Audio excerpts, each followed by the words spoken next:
Never stop, ever again. Don't make me tell you again.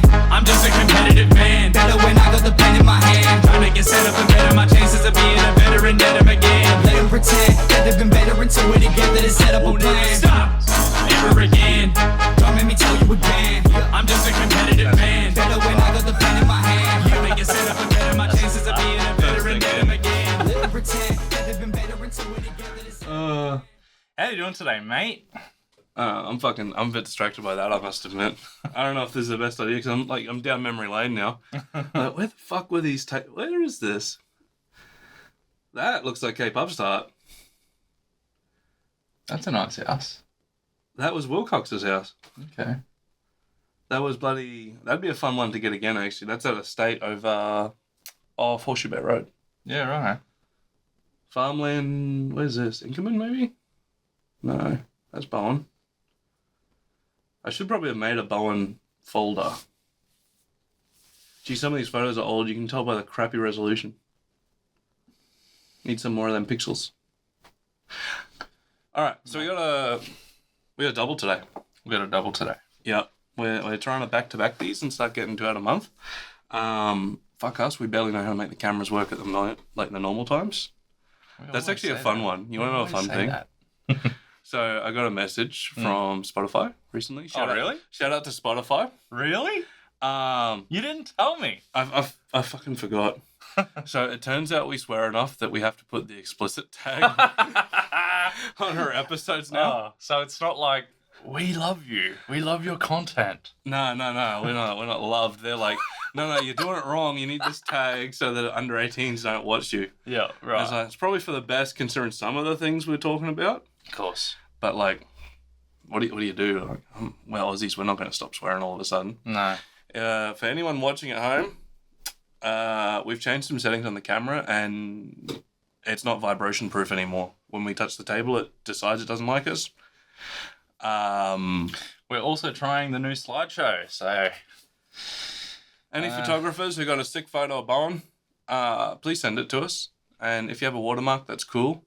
It's just, why not highlight this beautiful part of the world we live in? Of course. I'm not a photographer, as you can tell by the background. And hopefully it doesn't mess with the white balance of the footage too much, because our last episode was, from an editor's note, it was very yellow. We have 3 videos of it, and one of them's bright yellow, and it changes up and down in hue, so I couldn't white balance it out. One of them had my head chopped in half and was a bit yellow. And I haven't looked through the verticals properly yet, but I have a feeling it was pretty yellow as well. So again, we're amateur. And I don't touch these settings because no. I need him to touch them more because otherwise it's all my fault every time. I'm not pointing the finger. At the moment. But once those cameras off, no. So we got pretty chill topics today. We're going to do a check-in. We got a few things. I've always got too many things written down, but keep it easy. Yep. How you going? Because I know I'm not getting where I want to be. With the check-in? Yeah. This is the check-in. All right. Well, you want a sound effect for it? Well, we were talking about the do-do-do, which, no, I don't think we should. We talked about jazz last time. I added jazz, and it's like, I don't want the jazz. Don't do the jazz. Trial and error, baby. No, the check-in. So last week, Monday, I did a biceps and shoulder workout. It was quite killer. I did a new exercise I found on YouTube where with the biceps, I did the curls, I did the hammers, and then I did the one where you're sitting down and you lock in with your leg. Strict curls? Yeah, them ones. Yeah. And then I did a 4th exercise where it's almost like a curl, but you're bringing it out and going across and turning. You're bringing it out.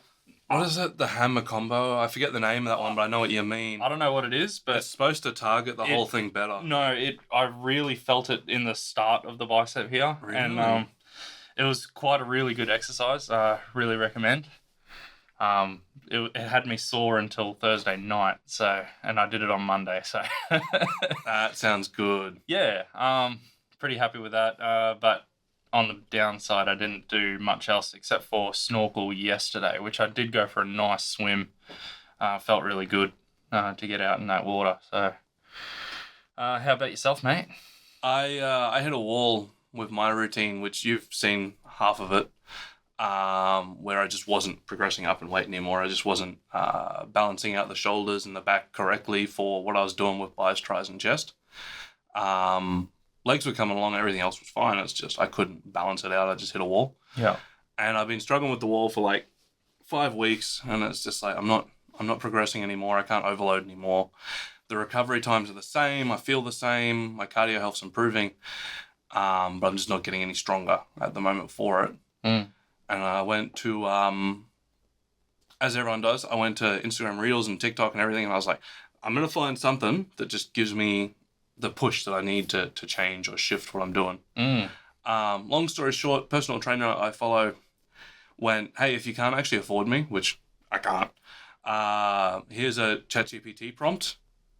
Put this in, put all the information in, put what you want, put your diet in or what you want to do for your food as well, and it'll give you a routine, it'll give you the workouts, and then you can get it to also give you the diet, your macros, some meal recommendations. I went on a full tilt of that. I've only done that for a week. The workouts actually feel a bit lax to me. According to the old watch, which isn't always reliable, the calories burnt per workout's a lot higher than I'm expecting. I'm still getting that like 500 a workout, but it doesn't feel hard. Like I'm not the next day sore like I am with my normal ones I was doing. Mm. I gotta give you props, man. Like you're doing the whole macros. You're doing the portioned out meals and routine exercises. Like you're doing so good, man. Like. I'm sort of making up my workouts as I go and like, oh yeah, I worked out this muscle, now let's work out this muscle. And, my food, I'm not tracking it by any means necessary. And I think I would probably do it that way if I wouldn't just go back to eating garbage and being lazy about it.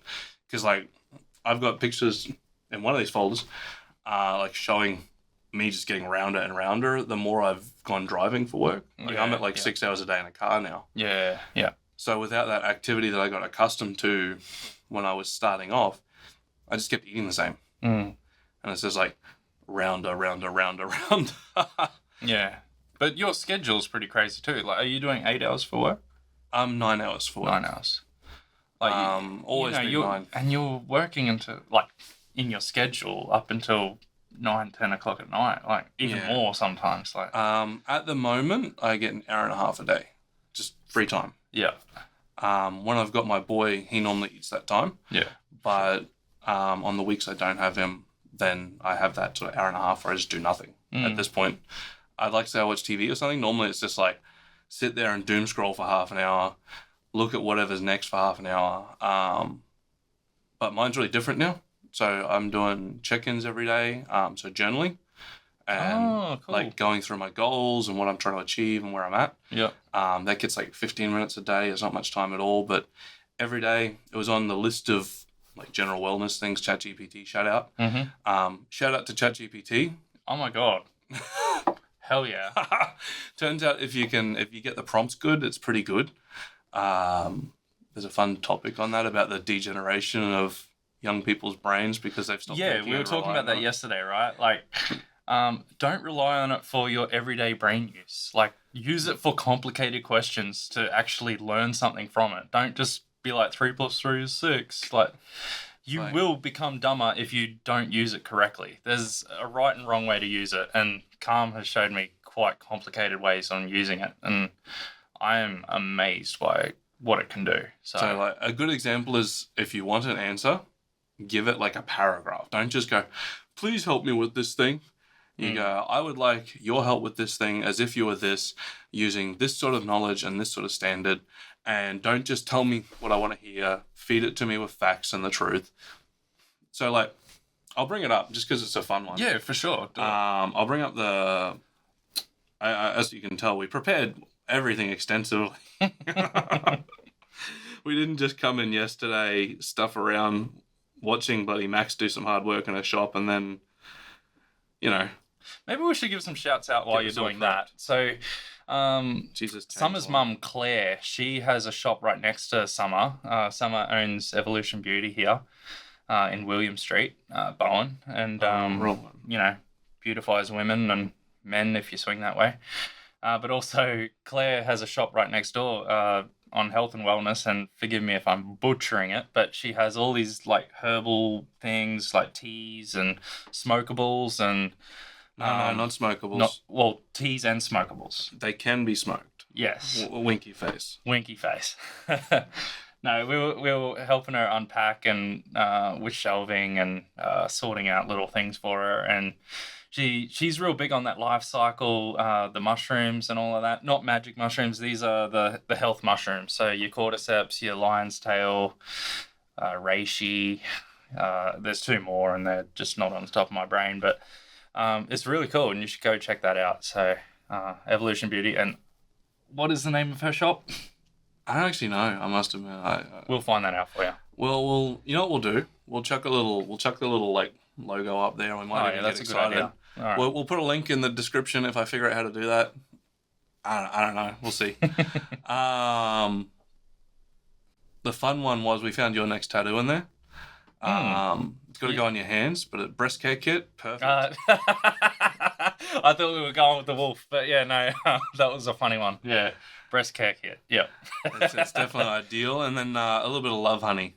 Love honey. Didn't you see that one? Yeah, was it honey for her pleasure or something? Oh, I don't know what it is, but yeah, just check that out. It's all good stuff. So matcha.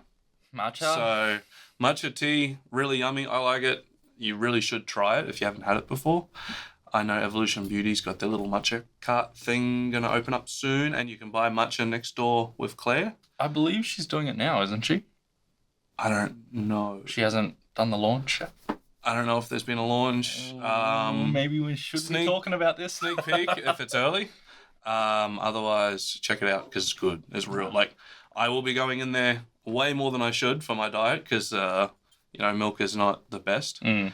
And she's big on the quality, guys. So that stuff from Woolworths, no offense, Woolworths, but up your game because that shit is shit.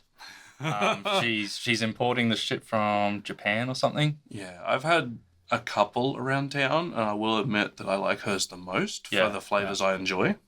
It's just a smoother, like she was the first one who introduced me to matcha, and I don't really know a whole lot about it. It just tastes like a nice grassy juice, which sounds horrible, but no, give it a try. It's got plenty of health benefits, and it's like it always makes me think of like a health drink that somehow tastes good at the same time. Because if you've ever had a lot of health drinks, they all suck. I shouldn't say all, but most of them are like, you drink them, but you're not excited about drinking them. You're never like, oh, I could really go for one of those right now. Like, yeah. Like, we drink iced coffee, and I know I wake up, I see them, and I'm like, I could really go for an iced coffee right now. Like, the flavor profile, but matcha is one of those things where it's healthy and is like that. I've been, actually, this should go in the check-in, but I've been doing... Before my morning coffee, I do 500 ml of water. I've been putting a pinch of Baja Gold salt and then a magnesium tab. Yep. And I really got to mix that up. And I just try and chug that as fast as I can. It tastes terrible, but when I roll into work, I am 100%. I am on top of my game. It's really good. In the mornings, you're early too. Yeah. You're this like is up 4:15, 4 o'clock, yeah. I'm not a morning person. I'm doing cold showers in the morning at the moment. Oh, good on ya. They suck. Oh, yeah, they do. I actually found, regardless of what we were doing, I found a really cool way to get into them. Mm-hmm. So the problem I always had was if you jump in a cold shower, the shock of it means you're just like, bloop, I'm out, nut. And from what I found Googling, and I think Rogan may have talked about it, you need like 30, 40 seconds to get the actual benefit. Right. Like, you basically got to sit there for 30 seconds and just be like, this sucks. What I do, jump in the shower, have it warm, just like room temperature or lukewarm. Mm-hmm. Stay in there for 20, 30 seconds, off. Cold for the rest of it. Yeah, I get you. It's still a shock and you're still like counting, you're just not having it's not a great experience. Because it's still cool in the mornings here now for us. We're used to 35 degrees all the time. At the moment it's 20 in the morning, something like that. It's not really warm, but I I'll be damned if it doesn't wake you up and get you firing on all cylinders the first thing in the morning. Yeah, I think I'll stick with my salty water. You can have that cold water, bro. Salty water versus just cold showers. Yep.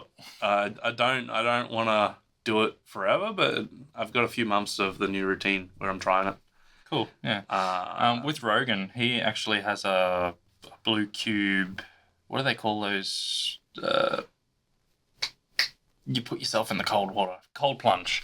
A blue cube cold plunge. Ooh. So, and he has it ridiculously cold. It's like colder than it should be. And the fact that it's this blue cube continuously circulates makes your body not able to form this layer. So when you jump in cold water, your body automatically forms a layer where it's still water, where you can sort of deal with it. But because it circulates, your body can't form this layer, so you're really cold. And he does it for 3 minutes. 3 minutes? Yeah, every morning, and it's before his coffee, before everything. To be fair, if you could afford to, that guy's in great shape for his age. Oh, for sure. For sure. He's one of my idols. And I say like we could afford to do it. Like it's not like, a kidney to keep up with him. Actually, maybe 2 by this point. I mean, wow, yeah. what's a blue cube? It's like 1 kidney? Oh, we'd have to look that up. But yeah. So what was your ChatGPT thing? Back to it. Doing? Yeah. The response was really simple. The guy's like, here's the response. And what was your question? I'll paste it in the thing. What did you type in? This was what I typed in. Right. So it's, you are an expert personal trainer that focuses on aesthetics and strength training for lifters to make them look the best they ever have and have strength growth that's consistent and maintainable. I want you to design a program for me with X number of days. So I put in the number of days I'm aiming for. Ask me questions that will help you tailor this to me. I want to gain the most amount of muscle possible in the shortest period of time ever. Show me training days, rest times per exercise, sets per exercise, reps per exercise, tempo for each movement, and no more than 6 exercises per workout. Make this as detailed as possible using science-based approach to maximize the results. And any recommendations you need to do, please ask me. In mine, I changed it so I'm aiming for 3 per week, just over an hour a session, just because I was in 10 hours a week, so I just can't maintain that. I got too much shit to do. Mm-hmm. And then off days are 20 minutes. So I made those changes. 20 minutes of what, cardio or something? Off days for me are shoulders, core, and cardio. Yeah. So there's like 1 shoulder exercise, 2 core exercises, and then like a heap of rowing machine sprints, which are a lot harder than I thought they were. The cardio I was doing boxing predominantly. It was working. Like I've taken my resting heart rate from like 70 at the start of the year, which is really bad for my age, down to 62, which is getting right where it ought to be. Yeah, cool. Which is a good sign. My blood pressure's down. All the great stuff that happens when you work out consistently. Funny that. It's almost like eating junk food and doing no exercise is bad for you. So I'm like, whoa, because like, again, I don't do any of that. I don't take my heart rate. I'm just like, do some workout. Yep, that's dumb. Yeah, So, yeah. I'm a figures guy because like I don't see the difference. I just look in the mirror. I'm like, I'm kind of pudgy and fat still. I got to keep going. Yeah. But being able to go, my resting heart rate's gone this much down. My blood pressure's gone this much down. Obviously, cardio health's improving. So my cardio's working. And then like lifting, that's why when I hit the wall of lifting, I was like, well, the weight's not going up. I'm doing something wrong. Like every 2 sessions, 3 sessions, I was going up incrementally, like a small amount. Yeah. Be it a rep, be it higher weight, be it whatever. But I hit the point where I was benching, only 75 at 3B12, and it's like good. it's not going up anymore. That's where I'm at. Yeah. And it felt good. Like I could knock them out and feel good, but I just could not go up. I remember, shout out Mr. Derek from high school, but he would say that like you should do 3-month increments of different things. So and have it around like seasons. So he'd do your weight workout and say spring, summer you'd be doing water stuff, so swimmings. Okay. A lot of what's the where you get towed behind the boat, Scurfing, or any of those sort of things. kneeboarding, any of that. Yeah, because you're using so much body muscle to hold on and try and do that. It's really good for you, and then you move on to something else. Maybe go back to weights and then something in the cold. I don't know what you could do there, but just something different. And you build faster doing it that way, strength-wise and that. I might have a look for that. Yeah, it'd be worth hearing what you come up with it. It won't be me coming up with Jack. I don't know. Nothing there. Yeah. I'll be finding some random guy online who's got the best prompt you've heard for a while. Yeah. And putting that straight into ChatGPT to shit out some sort of answer. Yeah. And then I'll probably alter it. So, if you're wrong, Mr. Derek, bad information. Shout out, Mr. Derek. And I actually am going proper at the moment. I got an app called Strength Vlog or some shit. I opened it and I didn't actually look at the name at all. It is actually Strength Vlog. It's got like a cow symbol thing. Don't pay for it. You don't need to pay for it for what I want. Just so I could look at the volume of what I was doing to where I'm at. Mm-hmm. And like a workout of what I was doing, the volume was considerably higher. So it's a tracking your exercises? Yeah, it's a tracker. Right. So yeah, have a look. You haven't seen it. Just click on exercise workout and you'll see what's in them. So the idea is you can track it. Remembering to track it's actually where I'm falling down. I haven't been remembering to track it very well, but the idea is you put your reps in, you put how it felt at the start, how your sleep was the day before, so that you can see where it's at. Yeah. And it doesn't have to be super strict, but it gives you a really good way to just go bang, bang, bang when you're sitting there. Mm-hmm.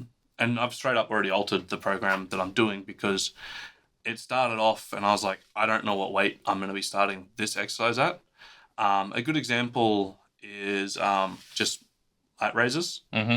I was like, I don't know, because I was doing resistance bands for that particular exercise. So I was like, what do? Do you just go hard and see what happens? But that one, which I think is, it's probably not in, I don't know where it is. It's in day one, which is push. And I think it's like 3x15 or 4x15. And even at lighter weights, just the volume of it was just killing me. Because I've had a shoulder injury. Yeah. So I end up going lighter, and then it was too light. So I end up having one set that's heavier and then 3 sets that are lighter, and that works really well. And I normally start with the heavy set. I know it's supposed to be generally the other way around for a lot of that fatigue sort of style, but it's just easier to do a drop set on it than it is to build up to a heavy set, because when you're already fatigued, going heavy is just, it's awful. But yeah, it's been a really interesting result. It's got 2 months. Do you want to tell the people about your use with this illegal pill that apparently we're trying to sell? Yeah, apparently it's illegal. So BPC 157. BPC 157. We tried to talk about it a lot last time, then we found out I think it was Schedule 4 in Australia. God bless Australia, just outlawing everything that isn't part of the pharmaceutical industry that they can make a lot of money on. Also, if it's so illegal, how did I get it? I literally bought it off Facebook. Everything just ships to you. Like, well, if you can buy it off the net, it may as well be legal at that point, because you can buy everything. Yeah. And no one really regulates or cares. It's just like with vitamins and supplements, there's no, what is it, FDC? There's FDA. no They're not approved. Yeah, there's tested. Nothing. There is. It's the Wild West out here. Like, as soon as it becomes a pharmaceutical or medicinal use, they are subject to rigorous testing, and it's crazy. So, I'm a big fan of the supplements and that. Like I said, I've had really good success with it, and I gave Calm a bottle of this stuff, and it's I'm not gonna lie, it's not changed my life or anything fucking stunning. But for someone who has like a niggling shoulder injury that's been long term, it's made a drastic difference to how I can work out. Yeah. So I've gone from like, if I tweak my shoulder, I'd be like 5, 6, 7 days of just pain. I just could not recover, because driving is like the worst thing you can do for shoulder injuries, especially in the rotator cuff. Really? Yeah. Sitting like that, you're tensioning it all the time. Yeah, right. You turn, you're rotating out and in all the time. Yeah, okay. So you're basically putting continuous pressure over extended periods on it, whereas almost any other activity, even sitting at like a computer desk, if you don't have your ergonomics right, you sit. And unless your ergonomics, and this isn't actually that bad, but say you sit a little high or a little low, you're putting pressure on that on that tendon. Well, I'm a truck driver too, and I've never really thought of it that way, and maybe that's why my issue is It's probably it. yeah, like I had no idea. So But there you go. with stretches, which I always have been doing, I've been doing them for years, and the pills, it's gone from that like 5 days recovery to like 1 or 2, which is amazing for me because it means I can then keep up the routine that I'm trying to do. Yeah, Sundays are supposed to be like the only off day where I do nothing. yeah.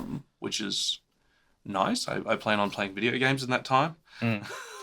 So with these pills, I actually got my nerd on and looked at the ingredients, and I actually Googled every ingredient, and it's just a bunch of essential and non-essential amino acids that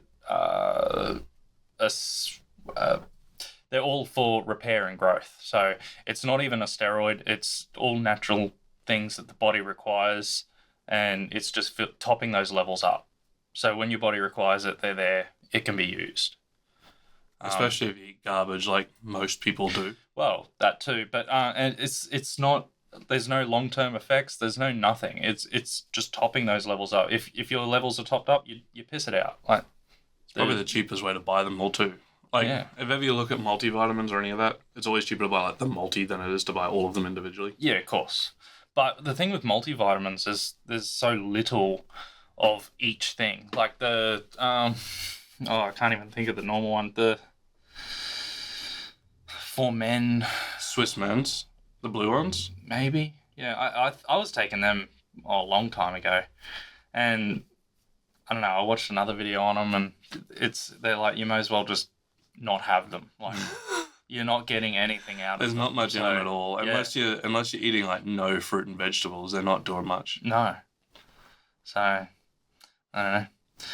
I'd love to do some sort of like blood work where we can see what we are actually lacking and what we're not, and really dial in on what we need. And I have a fun one for that. yeah, So, random fact that I don't think I've talked to you about.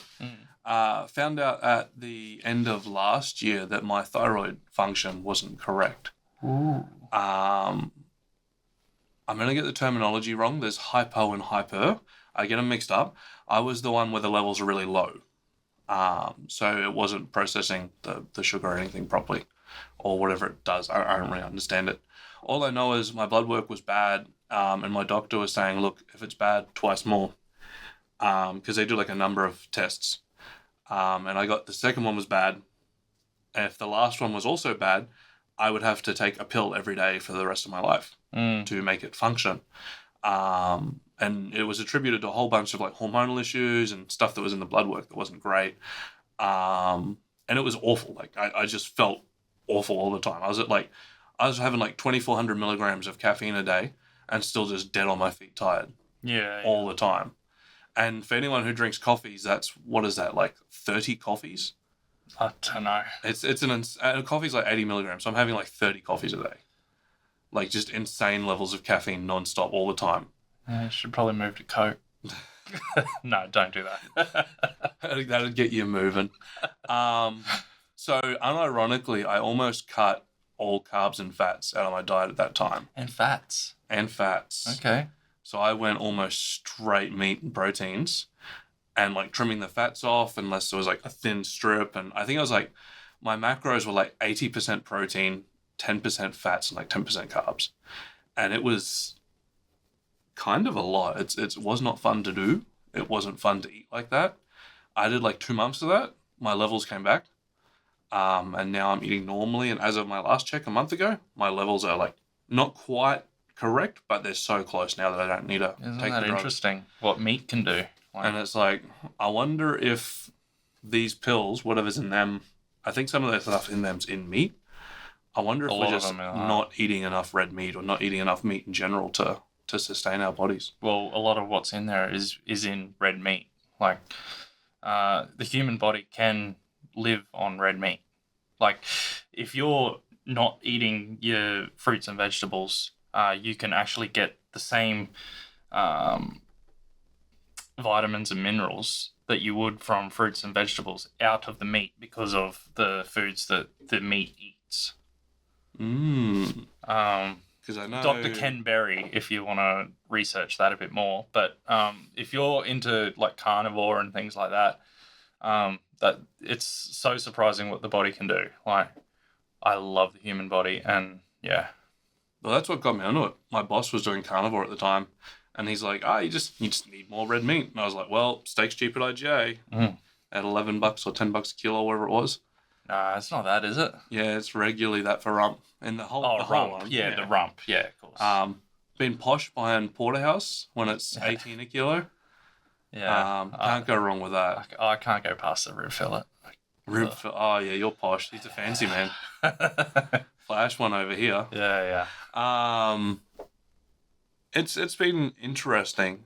My family's very, very against it. They're like, no, you need more vegetables, you need more fruits, you need to like diversify your diet more. And then there's me like, I just need more steak and chicken and bacon and eggs, and I will be fine, because for 8 months now, I've had a gradual improvement by doing exactly that. Yeah. Isn't it crazy? It's insane, because logic would dictate that you need fruits and vegetables and you need to have all those vitamins from that all the time. Meanwhile, if I go back to eating that way, my levels start going down. I steadily feel worse quite rapidly. Yeah. Whereas now, as long as I eat enough steak every week, it's perfectly fine. Well, like, we bloody bash Hogan, we bash Jordan Peterson, like, not bash them, but We always bringing them up. Like, Jordan Peterson says that the food pyramid is completely wrong. Like, and what was it? Most of our foods are supposed to be grains and breads. I think the bottom category is like grains and breads. Yeah, well, you're meant to have 5 of them, 4 of fruits and veggies, 3 milks, and you can tell we don't know anything about the food pyramid. No, it's terrible. Don't even listen to it. We're researching it right now. No, we have nothing planned, guys. We're just talking. But yeah, no, Jordan Peterson, he's on a strictly just steak diet. Beef and salt. I remember that. He's been on that for a while too. It'd be 8+ years now. And it was only because his daughter had so many ailments that they were just searching for something, and they tried the carnivore steak and salt only with water. And which is like the strictest of those diets. Yeah, that's the lion diet, which is very strict. And he's reversed every one of his ailments, let alone his daughter's. And they're big proponents of the carnivore diet. So. Just firsthand, my boss did almost that exact diet. His had eggs as well. Yep. And it was night and day from when he started it to where he is today. And he's not doing it now. He's just stopped, but he lost like 20 kilos. His hair started looking healthy again. It made him look less gaunt. It took like a decade off his physical appearance of him. Eggs are nature's multivitamin. Like, they are. Eat as many as you can. Yeah. As long as they're not super expensive. And the cholesterol chat, oh my God, it revs me up, because there's someone that I work with, and he keeps saying that, I can't eat eggs, can't eat this. And I'm like, dude, you can like smash them and you'll reverse this stuff that you're going through. But anyway, he's listening to his doctor. All respect to him. But God bless doctors. Every time you get a new one, it's a different answer. They are practicing medicine, guys. Sorry, JJ, but they are practicing medicine. They haven't perfected it. At the end of the day, I don't want them to go away. I do want to say that. Cancer's going to get you, and some horrible motorbike crash will get me or something. As long as you die doing what you love and you have a good life. That's it. We'll deal with the cancer when it happens. But yeah. Who knows? Maybe the sunscreen causes more cancer. I saw that recently. It's like, I don't... Yeah, it's an interesting one. When we brought that up, and then I found another thing and sent it to you, and you were like, wow, anti-cancer causes cancer. Like... On the back of that, did you see how not all, but a large proportion of sunscreens have been recalled because they don't actually meet their SPF requirements or what they're advertising here in Australia? They had it happen in the States. It was a big deal over there, really public. Mm-hmm. Same thing happened here, but it's really quiet. There's a government website that does all the recalls. You can check out recalls for all sorts of stuff. It's pretty scary how much stuff actually gets recalled all the time.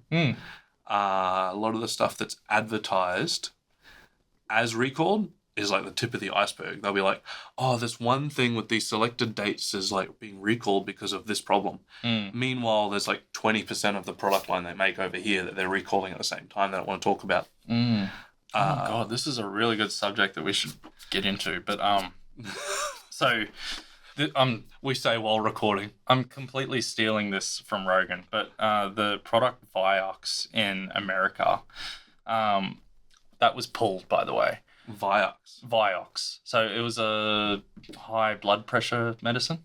Okay, that's already scary. Yeah, okay. So there's emails that are now public, and they're like, the testing is really bad for this. We're going to put it out on the product line anyway, and we will do good from this financially. So it ended up killing in between 50 and 60,000 people. Oh. And they made 12 million it'd be 12 billion. It couldn't be millions, surely. No, $12 billion. And then the government's like, well, you've killed too many people. We're going to issue you a fine of $5 billion. They walk away with a profit of $7 billion from this product. That's how the pharmaceutical industry works. I don't want them to go away either. But you do need to be aware of things that they do. So there's a cost to human life, and it's very low. So a lot of things are very profitable to do. Yes. I know. This is why I'm against pharmaceuticals. This is why I'm all for supplements. Well, it's not just pharmaceuticals. Like, all big companies do that profit and loss now. Look at some of the data breaches we've gained. Whoopsie, we released every single social security number in existence. Our bad guys cost us $200 million, but we sold them for $8.6 billion. Profit. And it's like, that's some profit right there. Another one that we should bring up is the Facebook page Punters Politics. Oh, they're so good. Check them out. Check them out. Again, I'll shout out to you. Links if I remember to all of this crap. I probably won't remember. I'm going to write it down now. Yeah, we'll go through it. Punters Politics. He basically exposes some of the things that, like, the mining industry giants, the banks are doing, the government does, the ATO does, and just all the little sneaky tricks that they do to make more and more money out of us. And also gives us tips and tricks to do with our own finances to better us. So, yeah, get onto him. I do recommend. I'm not going to remember that, otherwise that's why I wrote it down. I was like, it's gone. Just 20 seconds later, it's blanked. Yeah. I watch a lot of his stuff. Have you seen... Oh, I'd have to go searching for it. I see the shorts all the time. Yeah. The fellow who takes stabs at the banking industry. That's him, isn't it? No, it's another separate. bloke? It's another bloke. And he does it from, like, the economist side, where they talk about, like, they come up and they're like, oh, what about if we made this type of home loan? And he's sitting around and it's like, oh, surely no one would be stupid enough to take that out, right? He's like, oh, give me a second. And he goes out, comes back as another character. Other characters, like, random worker from the cafeteria or something. He's like, if I said you could buy a home, but you'd never be able to afford it or pay it off, but you could live in it until you ran out of money, would you do it? And they go, no. And he goes, what about if I told you it'd be 30 years until it became a problem? And he goes, well, 30 years is a long time away. I'll take that. Here's the loan. And here's 5% deposits on loans on variable interest. Whereas other countries that have a little bit more rigid of a banking system are going, oh, yeah, you take a 25-year loan at a fixed interest rate for the life of the loan. Whereas in Australia, we're all pretty much beholden to the banks being nice to us and hoping that the RBA plays the game. Yeah, we can't do fixed interest rates for the entirety of the loan. We're subject like to 5 years. Or I think it's 5 years maximum. That's the best you get. And then even then, you see the interest rates on a 5-year loan and they're always like, it's like 5% above what it is right now because up yours. And I don't know, our banks are the most profitable in the world, and they should not be because we got 26 million people. Something's severely wrong with our banking sector as an entirety.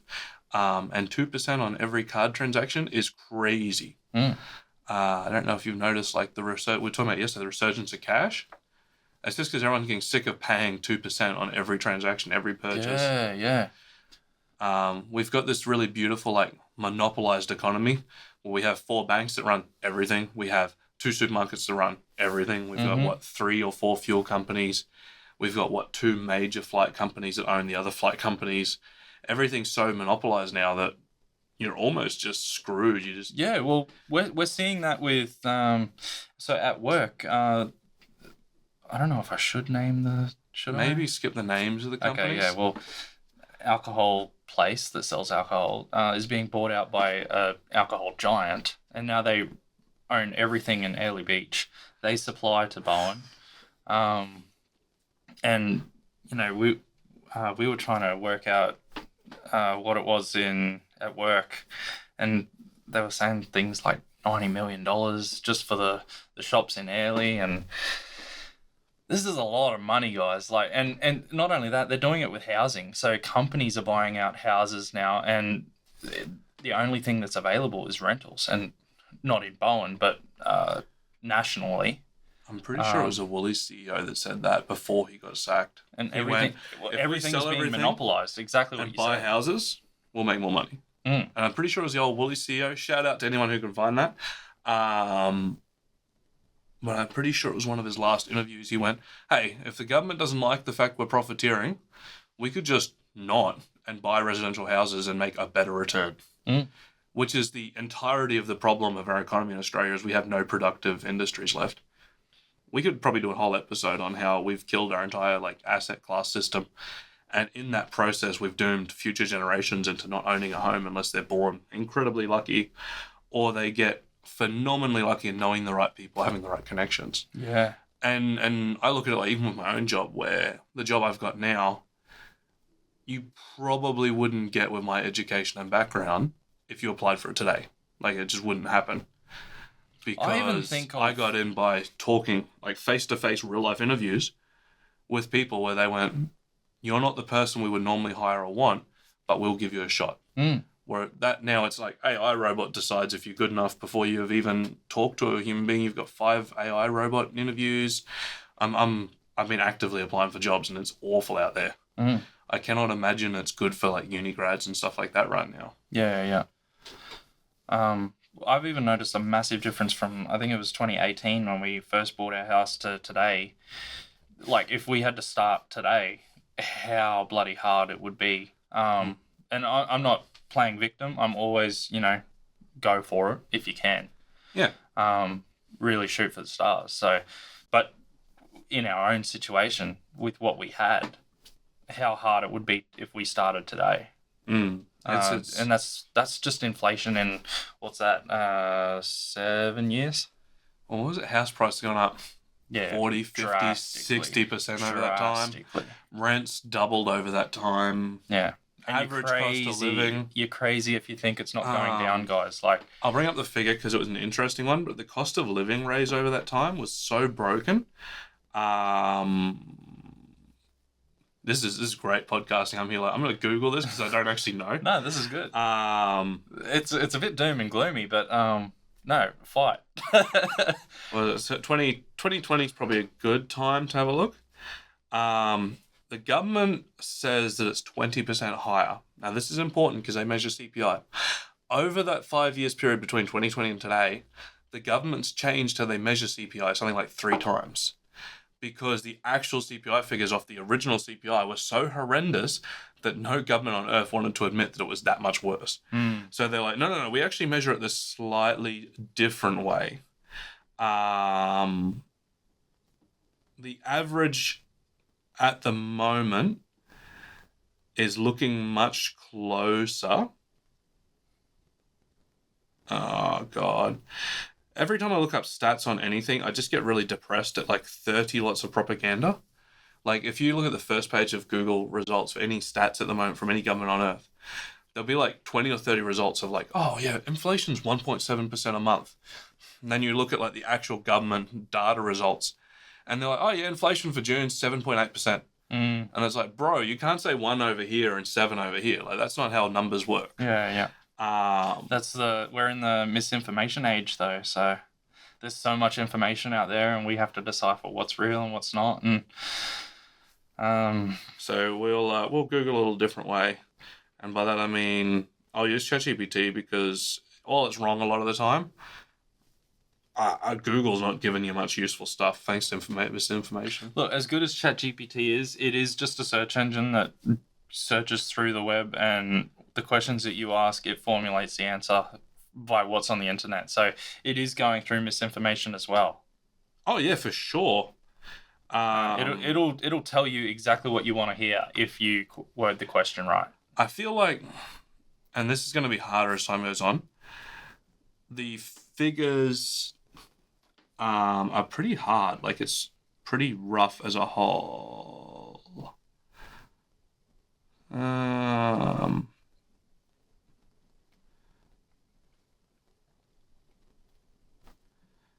You ever Google something and go, I've seen these results a few times, and they're either much better or much worse. They just seem to mix.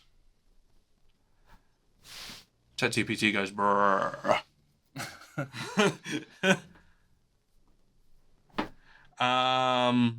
The average standardized comes in at 22.2, allowing for the average cost of living increase comparative to wages. We're looking at a 47% increase. Yeah, right. Because wages didn't increase across all industries equally in that time. So the cost of living increase versus wages, which is the most interesting part of it, and I was definitely wording that wrong the first time I tried that. Like, normal jobs, wages haven't really gone up. No, not at all. They're going up, 1, 2... Incrementally. Maybe 4.5% if you're in an EBA or a corporatized industry. Government wages, I have a few family in government, they're like, oh, yeah, no, we need a cost of living adjustment, 10K a year more. We also need an extra 8% so that you guys can keep up. And then you'll get 4% a year for the next 3 years. And it's like, well, you're getting, 10K a year flat, then 8%, then 4% a year. Which is good. You're living really good compared to everybody in a normal job who's looking at, the cost of rent going, that's more than half my wages. I don't know how I'm going to afford food. It's just a bit sort of scary. Yeah, Kate and I talk about it a lot. That we feel like we make good money, but if we didn't run a budget and an every dollar budget, we'd be in a lot of trouble. We talk about this a bit, the zero-sum budgets. Has yours changed drastically? Yeah, we actually did some revisions last week, paid some things off, and created a little bit of wiggle room within our budget, which was good. But yeah, no, we're always adjusting things. We sit down every week and we'll put an hour into it. Just tell our money where to go and talk about our short, medium, and long-term goals and where we're heading. So, I must admit, I'm not very good at budgeting. I find that I buy things I want too often. Mm-hmm. So I have an app that I put every dollar into. Every time I spend any money at all, doesn't matter if it's 50 cents, doesn't matter if it's $100. It goes in there. No. Oh. Just to the cent. Yeah. Bang. Okay. Yep. I have all my fixed bills in there, everything. So I know where I'm at every day of the month as I spend money. So as it gets to the end of the month, you're looking at it going, am I spending savings this month if I got big purchases or whatever? Am I then putting it into jeopardy comparatively to the last couple of months? So a good example, this month, I'm in the negatives. I'm taking money out of savings for rates. So I know for the last couple of months, I've put money away for those rates. I know I've got the money there. But it still means this month I'm going, I really shouldn't make any more significant purchases, I say after buying new microphones for this, because, budget's flat. It's done. That's the end. You should check ours out. I'd love to run you through ours. And I enjoy it way too much. I went through a friend of ours recently. I'm not going to name him for obvious reasons. Yeah. God bless his original budget. It was really, there was 3 things on there. I was like, you are spending $120 a month on something I would spend $30 on. Yeah. You need to do something about this. And you don't put money aside for unexpected expenses, bills, etc. And it was quite, I'm trying to think of a better word than it's really scary, because I understand how easy it is to have I need new tires, Afterpay, or I have a big bill coming up, or kids' birthdays or whatever. And then you're all of a sudden looking at debt or loans to do it. Yeah. No. But debt is such a dangerous position now, especially, that it just was quite a scary predicament. But catching up with them recently, they've turned it around. They've done the really standard way, 4 accounts. You were saying he's had savings for the first time Savings for the first time ever. I'm so proud of him too. I am so over the moon about that. I will definitely have it in here somewhere amongst 100 threads of stuff that I've done. I did actually find a good prompt for this, and then I adjusted it because the original idea, here it is. This was the basic prompt, and it's a really small one, really simple. This is ChatGPT again, guys. If you don't want to pay a financial advisor, I actually get one for free through my bank. I owe enough money that they're kind enough to give me the visit every 3 months or something. Oh, that's cool. I'd like to not owe the money. I'd rather pay a financial advisor every 3 months than owe enough money that they give me one. If the corporations are paying it for you, take it. You know what it is? It's so that I can go in there and they go, oh, you're poor. You might need to borrow some more money. And I'm like, no, I don't want to borrow them. Oh, your car's kind of old. You need a new car. No. I'm not getting another car right now. Yeah. And then I think about buying a new motorbike. So in it, it's very simple. It's here's my income and fixed bills. Create a zero-based budget that I can stick to without feeling deprived. That easy, guys. That easy. You give it all of your stats. So sitting down and actually working out your bills is really quite painful. I'm a nerd. I like that. A lot of people struggle with it, eh? Yeah, I get it. Like a good one, power, water, rates. If you have rates, always rent. Any insurances, any streaming services. The ones that people forget, if they have antivirus, if they've got repayments on their phone, they update phones all the time. Cars need maintenance. You know what you need to do is just go into the expenses of your internet banking, and then everything that you spend money on, write that down on a piece of paper. Everything that you spend money on. I don't care if it's your Jockheim's $5 coffee or whatever. You write that in if you want it in your budget. Like, I have the app. If you're a Droid user, I don't know what the iPhone equivalent is. There's one called My Money. It doesn't plug into your bank. It's offline, and you can export as a CSV. I think it costs $2 for the Pro version. Do it. If you ever want to just have something that works, and just pull the trigger. Yeah. It's like $2. It works. It's simple, and it doesn't require online access to your bank. I'm so old school. We do it on a Microsoft Word document. Like, sorry, I just spit, but it's the same thing, same idea. It's just something that's written down. I just like this because it's on a phone. Yeah. So I walk into the store, spend the money, tap, do on the way out the door. Don't have to think about it. It has a category. It has all the categories I spend money in. Yeah. Every transaction's date and timestamp then, so I can see what everything is, and I can compare it to my bank at the end of every month. I had my card skimmed once, and I actually caught it by that. Yeah, right. Because they did 3 transactions, and I was like, oh, hang on a second. They're not in my app. What are these transactions? And I went in, and they were bloody... One was like some thing in Mumbai. And I was like, how on earth... What? One was WA, and one was, I think, the Philippines or Papua New Guinea. And I was like, oh, I definitely didn't buy things in those places. Why is my bank's fraud detection not working? And where have I been skimmed? I've only been in the Whitsundays lately. So you got all that back? I did get it back, and we ended up finding the store where they'd put a skimmer. Oh, it was one of them. Yeah, right. Yeah. And it was like a small store, and they just slipped it over it, and the staff didn't notice because they're pretty small. Blasé, yep. Inconspicuous. So the bank, my bank then chased up a heap of people who had been there in the last month. And oh, good on you. It was like a whole thing. That's so scary, man. It was terrifying. Really scary because it's like, oh God, how much have they taken? Am I going to get this back? I really need that money for food and stuff. I've always at the ATMs, like where you put the card in, I always, for some reason, I grab it and I try and see if I can pull anything off it before I put the card in. Yep. And I'm so freaked out about those things. One too many videos. Yeah. It's really scary to have happen to you. I've got for anyone who has a bank that does this, just do it. You can get the transactions notifications on your phone. Every time a dollar comes off, bing, and it lets me notify me. Yeah. That We've one's got that really for one good. of our banks, but yeah, I should do it with the others too. But long story short, it spits out sort of this general idea of where you have all these accounts with all the money coming in and out. In their case, they had a heap of stuff. There's like streaming services. They have health expenses. Everyone has some form of health, be it supplements, gym, whatever. Kids are a big one. A lot of people don't consider how much kids actually cost, like a week or a fortnight.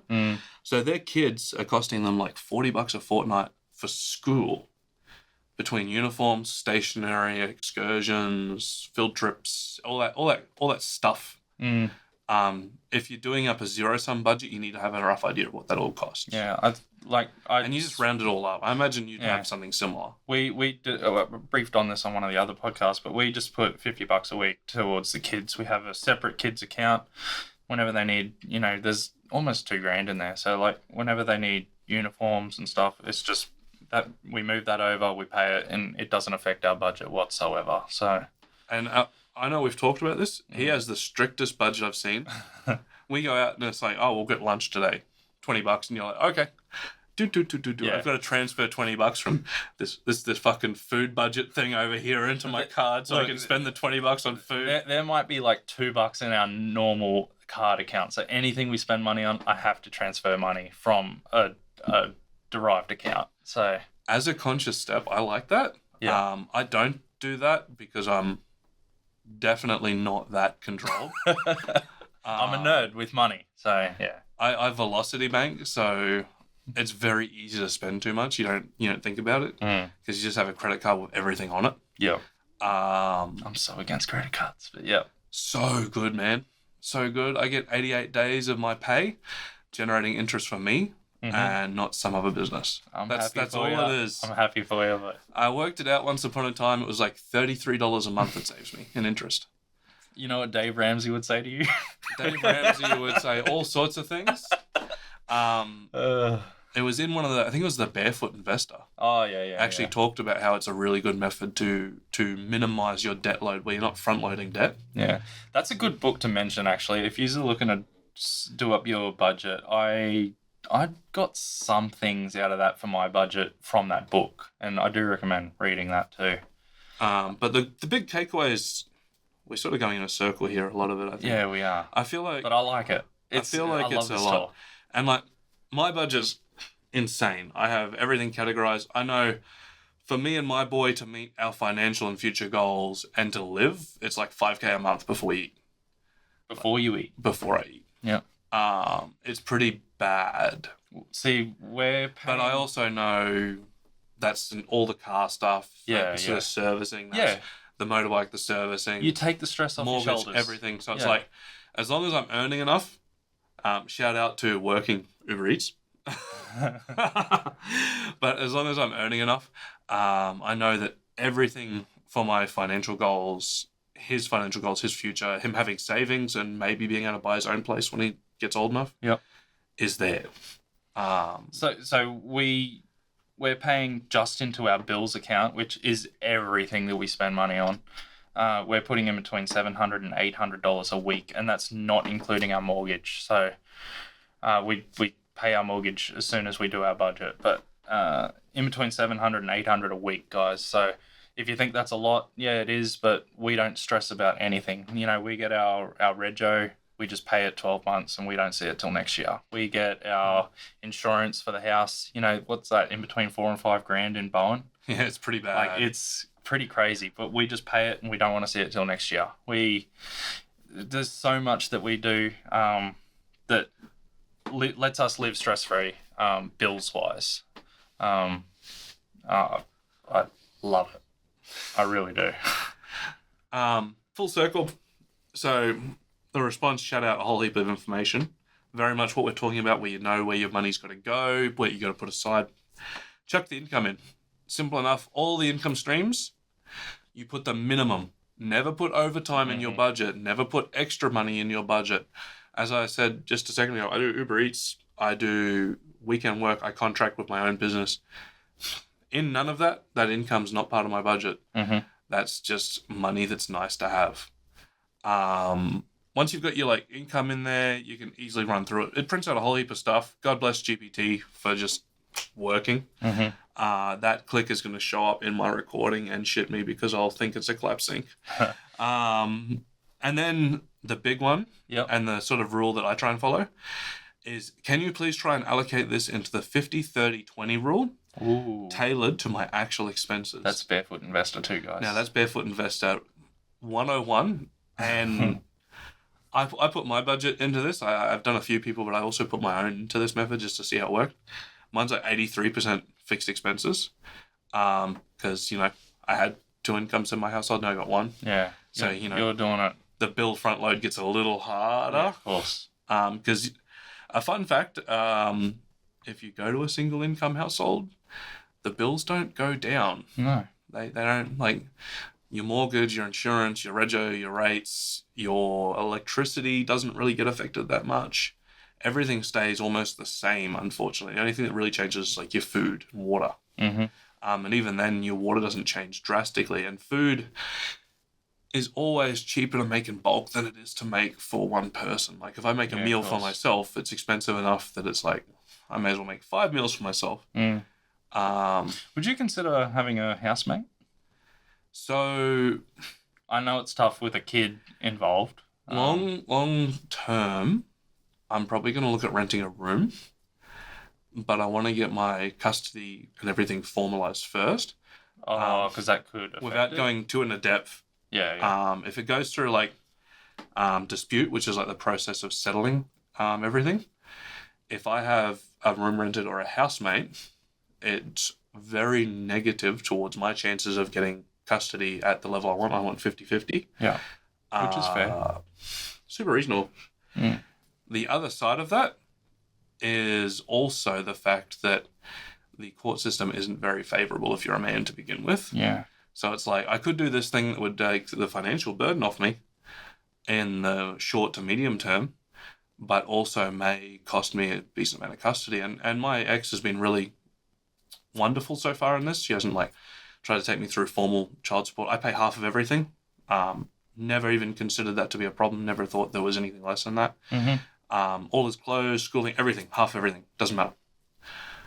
But the child support agency will take roughly 40% of my income, which is quit your job, sell everything you own, bury your money kind of garbage. Like at 40% less income, it doesn't matter how much you earn in this country, you can't live anymore. No. It's really grim. But I forgot where I was going. I kind of got off track there. Shout out to anyone on child support. Please don't hang yourself, but I understand. I get it, because like, I cannot imagine working 40 or 50 hours a week and then going, I can't afford food at the end of the week. It's just not doable. And the minimum amount they say you can have to live on is like $600 a week, which means in a town like this, you can barely rent a room. Yeah. Ouch. It's pretty bad. Oh, that went grim for a bit. I'd like to say you could move to Collinsville and live, but even Collinsville's more expensive right now. Yeah. You're pretty much looking at like way out in the boonies, or again, just not having a job Erasing your identity. and earning only cash, I guess. Yeah, staging your own death. It's that entire government department is just awful. And the fact that, and I could be wrong on this, but it looks like they take a cut of what you pay as well. So it looks like they're profiteering off people's misery, which does match our government's current motive of how they operate. Of course. God bless the fact that we spend too much money as a nation. That was awkward. Where was I going? I was talking about budget stuff. We got like a little off. Oh, that's right. And then it shoots out a whole bunch of results around that framework, which is pretty good. And then for me, for the people I've done it for, I wrote it to do, please send me a 10-minute weekly money check-in that keeps me on track without any stress. 10 minutes is... 10 minutes pretty reasonable. It's reasonable, but is it suffice? It is. The reason being the next prompt. So turn all of it into a monthly money system that I can use forever and refer to at any and all times following the above rules. And then you print that out, put it on your fridge, and then the people I've done that to, I'm personally ringing every month and checking in on. I've got two, and both of them are doing much better. Mm. And it's as simple as just having multiple accounts, having a bills account, having a savings account, having, like a fun money account, like a spendings account. I think the people that I've tried to help, they see what me and Kate do and they're like, yeah, I'd rather be broke. Because we do invest a lot of time, but at the same time, I look at it from the other benefits. Like, most causes of divorce are money problems, whether it be infidelity or just not having enough or separating finances so that you pay this, and you're not working together. Kate and I work together on absolutely everything. So, and then when we sit down, everything. Hey, I'm pretty sure it was last night. Kate was telling us about her. What was it? Afterpay. Oh yeah. Yeah, no, that was a good little fight. Hey, bub. No. You would have got backed into a corner. You're like, you fucking did what? How much? Yeah, no, we got rid of that. But I love the sneaky too. Like, well, you didn't book enough appointments for me. Like, you don't know how many you need. You should have got more. Yeah. Anyway. But like you're just sitting together and talking about like goals and stuff like that around your money. We kick that issue to the curb. Like our marriage is quite good, and I feel like we attribute a lot of that to this meeting that we do once a week. What's that? Oh, wobbling. Sorry. We normally have action cam, so it doesn't like wobble as much. We've got a new setup again because we just keep changing things, and now we don't have action cam. We're trying to make this good for you guys. We're like, we've got lighting hanging from the roof. Well, not really from the roof, from fishing line. It's getting there. I'd like to say we're good at this. Thank God for Max spotting that though. It's a good little call. We shout out sounds good enough. Maybe I'll find a link and send it. Going backwards a step. What makes you feel like a lot of infidelity stems from financial issues? Because you specifically mentioned that in like your marriage issues there. I feel like that's an interesting one where you could like maybe expand upon it. Well, I just don't think a lot of people work together. I listen to Dave. Okay, let's rewind a whole lot. So when I had my own financial dramas, I said to my mum, do you have any people that you can recommend to me? And she gave me 3 people. Let's take a jump back again. Ooh. Your own financial dramas. Let's go. So we had this beautiful V8 wagon that we financed, and we financed the entire thing. So I think it was 24 grand at the time. Oh, I'm hearing some sins. Oh, yeah. And then we decided that, oh, wait, we've got a kid. We need to get a 4-cylinder because Rego was stupid. We were putting well over $100 into the tank every week. We need a 4-cylinder. We still owed money. I think we owed 16 grand. And then we went to the car yard. We got the car person stood behind us and pulled our pants down, if you know what I mean. And we walked away. Did they spit at least first? Or? We got 10 grand for that wagon. Oh, they didn't even spit. They just like brace. Yeah. The fucking... And then they added $18,000 Mazda to us, which was a great car, don't get me wrong, but we were just so behind with, like, we ended up paying $30,000 for an $18,000 car because of the other car. Yeah. And then not only that, I went out and bought a business, and then all the equipment on top of that. We got, I think it was just shy of 100 grand in debt, and that was from multiple people. It was a lot of it from my mum, personal loans, this car loan, and yeah, we felt like we were drowning. We'd take 2 steps forward and 3 steps back, and I don't know how you couldn't though. That's a lot of debt. It was a lot. So yeah, And it's nasty debt too, not like a home loan where you've got 5% interest or something. Well, you're making money on paper, but yeah, no, it wasn't a home loan. We didn't own a home at that time. But yeah, depreciating assets. I went to my mum and I was like, look, we need some help, and she gave me 3 people to really dial into.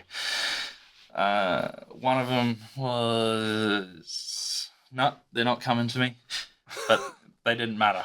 I delved into them a little bit and I was like, yeah, no, I'm not feeling it. But yeah, Dave Ramsey, I really glued to.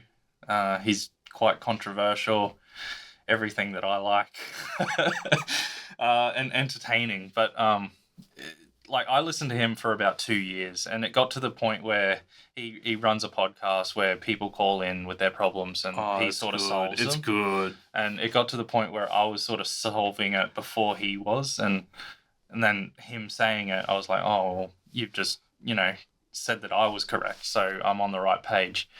He runs a 7-step thing that I really enjoy. I don't follow everything that he does to a T. He's an evangelical Christian. I'm not. I'm my own religion, the spaghetti monster. No, I don't believe in that. But a pastafarian.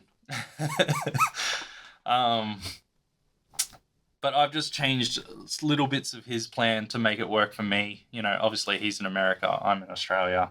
We have different things that happen. And just following that, we just head down, butt up. It took, when we did our budget, it took 18 months to start seeing some headway. So I'm not saying it's going to be easy if you're going to do what I do, but the fact that, we do get a rego bill that's like $1,200 and we just pay it and we don't think twice about it, that's the best feeling to me. Like, we do not stress about any bill whatsoever. I hear people at work say, oh, my rego's due. I got to, really stump out on food this week so I can pay that. And then next week, pay the rest of it. And I'm like, why do you live like that? Like, so many people live paycheck to paycheck. Yeah. It's just an awful way to live, isn't it? Oh, and without the help of Dave, I wouldn't have got where I am. But yeah, even Barefoot Investor, like I made tweaks to my budget through that. I made, listening to you and what you've gone through has helped me with different things. I hope I've helped you in some way, shape or form. Definitely. I think the biggest one is just more money in than out. That's like the hardest thing ever, right? Like, yeah, of course. We've talked about this on one of the previous ones where you like really putting your head down. Like you're like, I need a job, I need to provide. And you were back in town for 2 weeks before you got a pretty damn good job. Well, yeah, I got to work and I was looking for different like jobs and nothing was really happening. My mum, she has this saying that action breeds action, and when nothing was happening, nothing makes nothing. And yep. I actually called my old employer at the farm, Paul Jones. So shout out if you're listening. But yeah, he took me on. He knew that I wasn't going to be there very long. It was just a little bridge to get to something. And that was enough to just give me what I needed, feed the kids, and without touching my other accounts. And I landed the job where I am now, which I'm not going to name, but those who know me know me.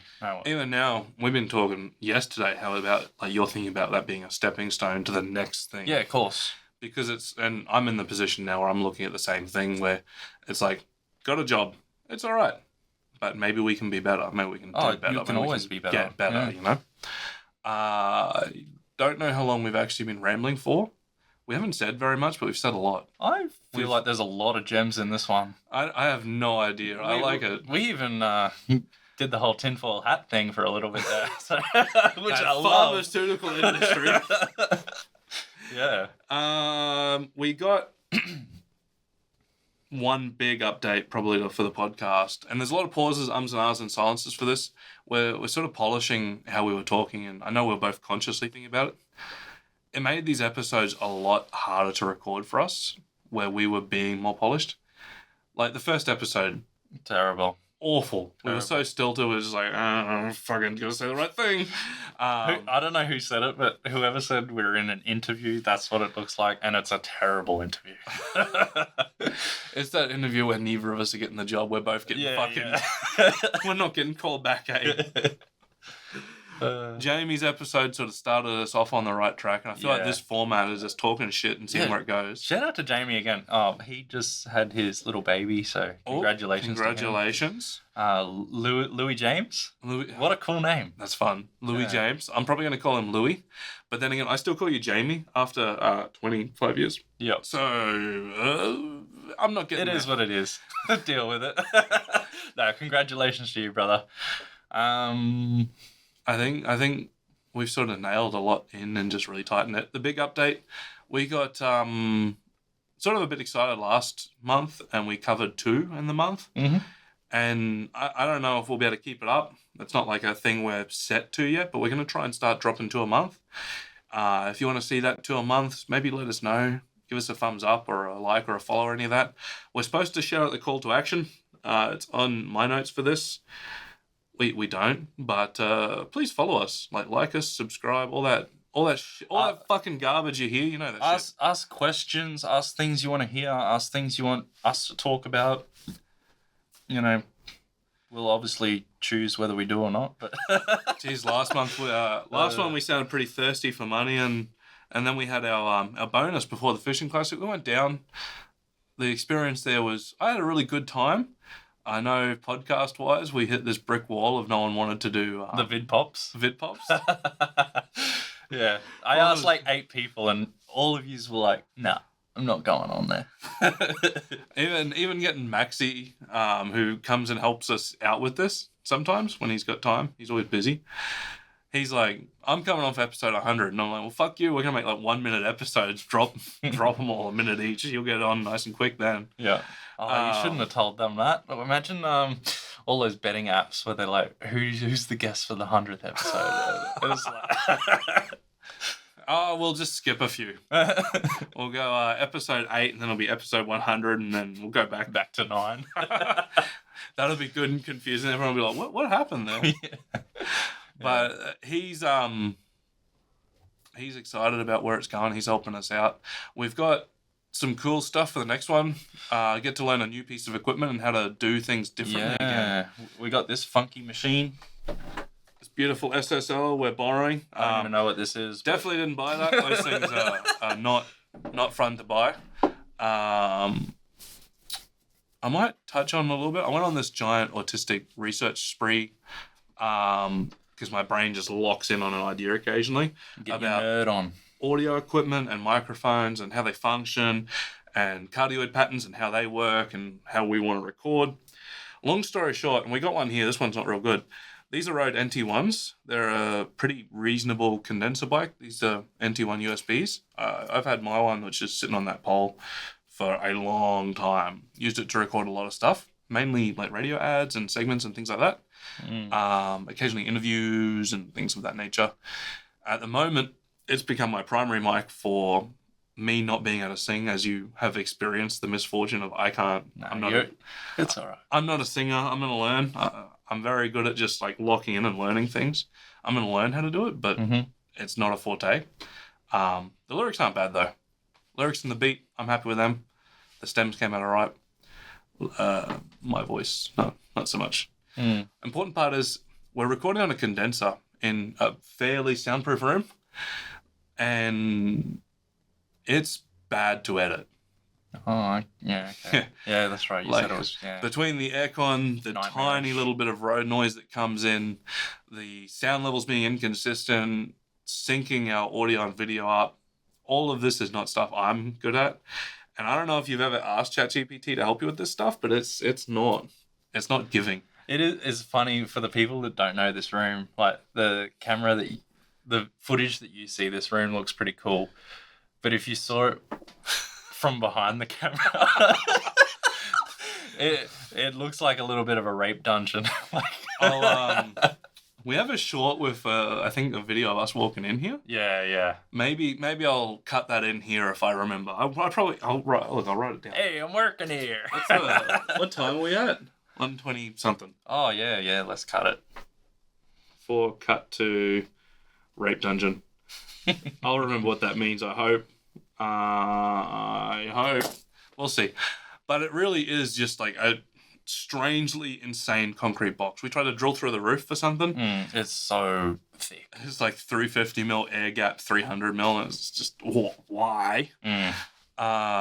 We've sort of steadily improving the space. We've been lucky enough to use this space as long as we keep improving it. Like ripping carpet off the walls just before to make it a little hallway a bit nicer and stuff. Can we give some shout outs to people that we get criticisms from? Yeah, why not? I was going to finish this mic ramble. Oh, yeah, sorry. So, I'm going to forget or blank. Important part.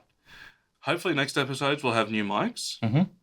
If anyone's really excited, please give us a shout whether you reckon we should mount them on booms or whether we should hold them. I'd rather not. I'd rather not be fucking holding the mic. I don't want to fucking hold the mic like I'm deep throating it for an hour and a half. It's a lot, but we got a set of SEV7s. Shout out to SEV7s. Coming. We'll probably SM58s.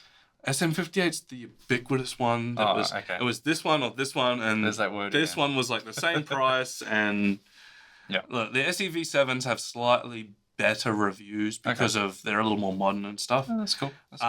We'll end up borrowing a third mic, probably an SM58, when we do guests and stuff. Yeah. And we've ordered some arms. We've got arms from a company called Newer, which do our lights. They're very cheap. Amazon generic one. God bless China. And Jeff Bezos for having a logistics system that works. Fuck you, Australia Post, and everything you stand for at the moment, because I have a whole tangent that will go on another episode about how I tried to get my passport sorted recently. And Australia Post basically just tells you to go on the website the second you fucking ask about anything. Yeah. And they cannot manage to get packages to my house in under 4 weeks from Melbourne. I don't know why. It doesn't seem that hard because Star Trek is 3 days and it's 4 days from the UK. But that's not where I was going. Important part is shout out for that. And we will be relearning how to use microphones next. I just bumped the table. That's going to show up next episode. Yeah. I want to give shout outs to Shorty. You're always listening to the episodes, so respect. And thank you for your criticisms. Also, Obi, I know you listen to every single one of ours 3 or 4 times, and I really appreciate that. You give us too much love, Obi. You gotta start being more brutally honest with us. Yeah, same with my mom, respect, and also my sister, Jill. Nice. I don't know if any of my family listen to this. I've asked them to, but most of them are technologically inept. So Spotify is a little bit of a stretch for them, and so is YouTube, strangely enough. Yeah. You definitely wouldn't connect me to the members of my family with technology at all. They're sort of like, ooh, it scares me. Yeah. And sorry if I forgot anyone. I just mind blank on stuff a lot. It's the we'll get you on the next episode. It's that dementia setting in. He's getting old, don't you know? It's the salty water, just rotting the brain away. Too much time snorkeling. All right, fuck this. We're gonna get some food. Have a good one, everyone. Peace. Bye. Bye. Fuck.